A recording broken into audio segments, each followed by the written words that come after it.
Let's go.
Daddy juice.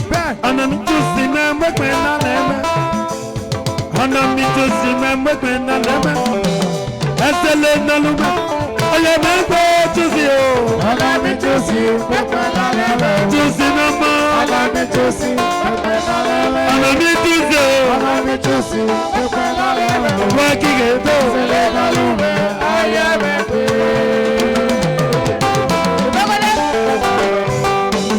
Always sick and mambo.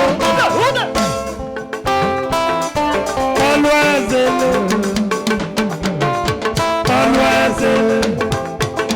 choose you. Choose you. Choose no more. What I say, go mama, what I say, go mama, choose you. Allah celebrate, Allah celebrate. Josio, Josio, bless the computer, bless the computer, bless the computer, bless the computer,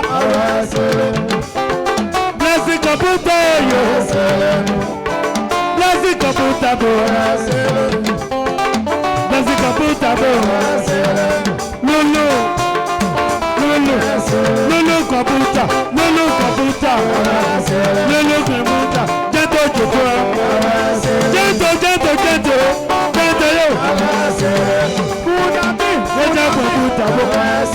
Blessing computer, Ikanja.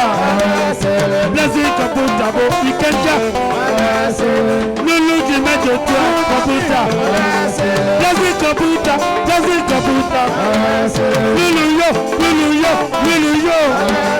Blessing yo.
Lulu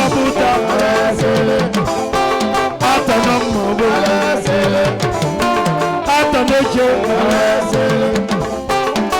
Lélẹ́lẹ́ ọ̀rẹ́. Tuesday ọ̀rẹ́. Tuesday ọ̀rẹ́. Tuesday bọ́ọ̀lù. Tuesday bọ́ọ̀lù.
Senior police officer Carico, awaiting commissioner. Hanazibo Afrogenera,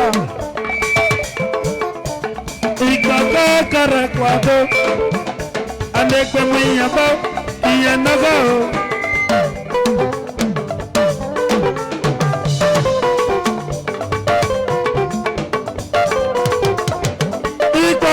Caraguado, a Cotime, Ipaca, Caraguao, Uncle D.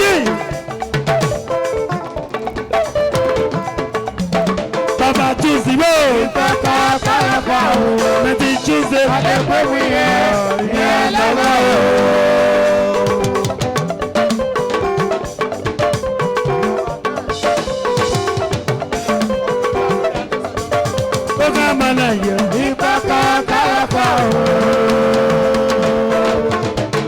Baba Ken, ọjọ́ bí akéré àtẹ̀sẹ̀ ìdájí mẹ́jọ tó ọ̀gbẹ́ni yó. Bẹ́ẹ̀ni dó, àtẹ̀sẹ̀ jí mẹ́jọ tó ẹ̀. Ọjọ́ bí akéré jí mẹ́jọ tó ẹ̀. Baba Ken ní òkè. Ìgbọ̀ kákàrẹ̀ gbọ́dọ̀. Ane gbẹ̀mú ìyẹn tó, ìyẹn nágó. Tuesday, Baba Ken yo.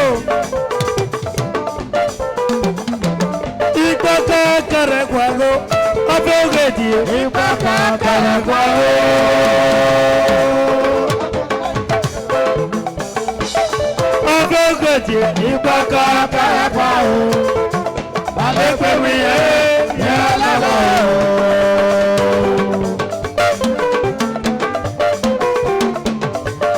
Let's go!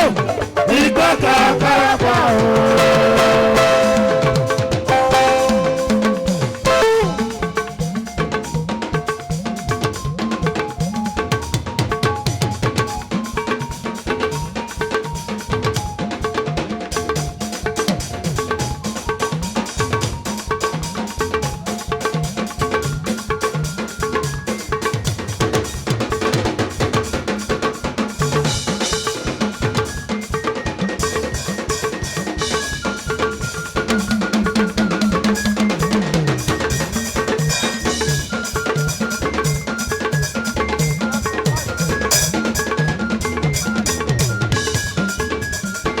Kọ̀lọ́dì ó yè.